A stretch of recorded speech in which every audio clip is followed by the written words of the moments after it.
Hello friends, हम लोग paradise lost book 2 कर रहे हैं और हमने 10 लाइंस पहले कर ली थी। हमने ये देखा था कि जो सेटन है वो अपने पैलेस में बैठा हुआ है, पेंडेमोनियम जिसे बोलते हैं। उसके सामने उसके दरबारी हैं जो कि फॉलन एंजल्स ही हैं और अब वो उनको एड्रेस कर रहे हैं। उसकी जितनी भी स्पीचेज़ होंगी वो हीरोइक स्पीचेस होंगी, ये हमने पिछले वीडियो में भी देख लिया था, लेकिन वो ज़्यादा बोस्टफुल स्पीचेज़ हैं। बोस्टफुल से मतलब ये है कि वो बढ़ा चढ़ा के बात करता है और वो अंडर एस्टिमेट कर रहा है गॉड को, क्योंकि इसको ईगो ही इतनी ज़्यादा है, उसको इतना प्राइड है उसके अंदर कि वो गॉड ओमनी पोटेंट है, ऑल पावरफुल गॉड है, ये उसको रियलाइजेशन नहीं हो रहा है। हम आगे कंटिन्यू करते हैं line by line. Powers and dominions, deities of heaven, वो सबको एड्रेस कर रहा है उनके रैंक से। और अब हम रैंक देख लेते हैं पहले कि एंजल्स का रैंक क्या होता था जब वो हेवन में थे। ये रैंक है, जो टॉप के एंजल्स होते थे हेवन में उन्हें बोलते हैं सेराफिम, फिर चेरुबिम एंड थ्रोन्स। ये हायरार्किकल है, ये टॉप लेवल है। उसके बाद जो नेक्स्ट लेवल है वो डोमिनेशंस है, वर्च्यूज़ हैं एंड पावर्स है। और जो थर्ड लेवल है वो प्रिंसिपैलिटीज़ है, जिनको कि प्रिंसडम भी बोलते हैं, आर्च एंजल्स हैं एंड एंजल्स हैं। जो सेटन था वो लो रैंक का एक एंजल था, आर्च एंजल था वो, और यहाँ वो कई उससे ऊपर वाले रैंक भी थे, और वो इन 3 रैंक को एड्रेस करेगा इस वीडियो में।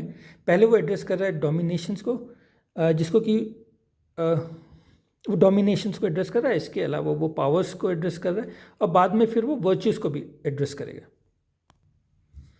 Powers, dominions, deities of haven, सो ये रैंक से उनको एड्रेस कर रहा है और उन्हें बोल रहा है डाइटीज़ ऑफ हेवन, आप तो भगवान हो एक तरीके से हेवन के। तो वो उनकी एसेंशियल और फंडामेंटल क्वालिटीज़ की तुम्हारे अंदर वही क्वालिटी है, हेवनली क्वालिटी, उसको वो एड्रेस कर रहा है।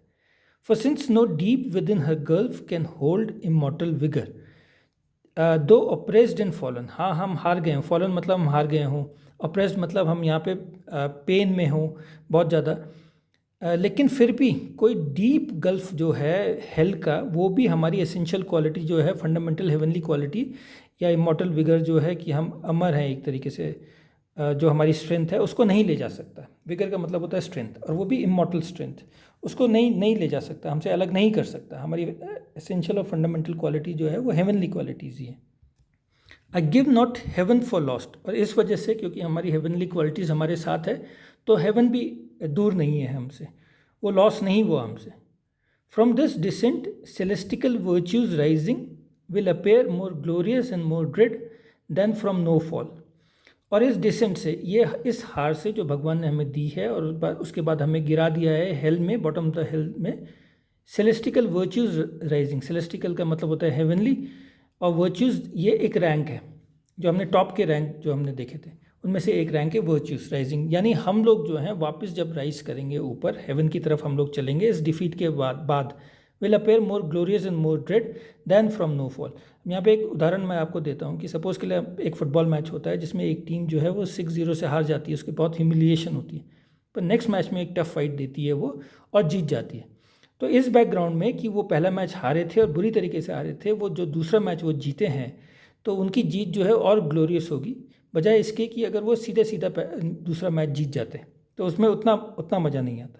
तो इसी तरीके से वो कह रहा है कि जब हमें हराया गया और हमें नीचे फेंका गया, हेल में फेंका गया, और वहाँ से जब हम उठेंगे तो हमारा उठना जो होगा वो मोर ग्लोरियस होगा एंड मोर ड्रेडफुल होगा। यानी भगवान भी घबराएगा एक तरीके से कि कैसे उठ गए हैं दोबारा से, क्योंकि हमारे अंदर इमॉर्टल विगर है, हमारे अंदर इमॉर्टल स्ट्रेंथ है, जो कि हेवनली स्ट्रेंथ है मौजूद।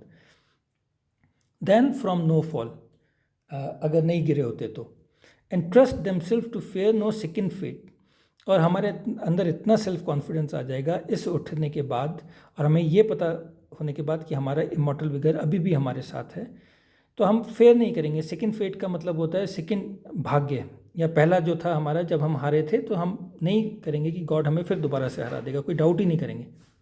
फिर वो थोड़ा सा चेंज करता है अपने टॉपिक को, me though just right and fixed laws of heaven did first create your leader, मैं तुम्हारा लीडर क्यों बना हूँ, क्योंकि जस्ट राइट मेरा लेजिटिमेट राइट था पहली बात, and fix laws of heaven, laws जो हैं वो फिक्स हैं हेवन के, और उस हेवन के लॉज के अनुसार ही मैं तुम्हारा लीडर बना हूँ। ये तो पहला कारण है। नेक्स्ट जो है फ्री चॉइस, तुम लोगों ने, सारे के सारे जो फॉरेन एंजल्स हैं, तुम लोगों ने ही चुना था मुझे अपना लीडर। विद वॉट बिसाइड्स, और भी कुछ कारण हैं, इन काउंसिल और in fight had been achieved of merit. मेरी ये जो पोजीशन है, मैं मेरिट के वजह से भी आया हूँ, मेरे अंदर भी टैलेंट है। और क्या टैलेंट है कि मैंने भी तुम्हें टाइम टू टाइम काउंसल दिया है, यानी एडवाइस दी है, साउंड एडवाइस। और इन फाइट, और मैं फाइट में भी सबसे आगे रहा हूँ, तुम्हारा लीडर के रूप में रहा हूँ, इस वजह से भी। ठीक है, ये हमारी 20 लाइन्स पूरी हो गई हैं। इसको हम आगे कंटिन्यू करेंगे। सेटन और क्या क्या बोलते हैं अपने नेक्स्ट वीडियो में। Thank you.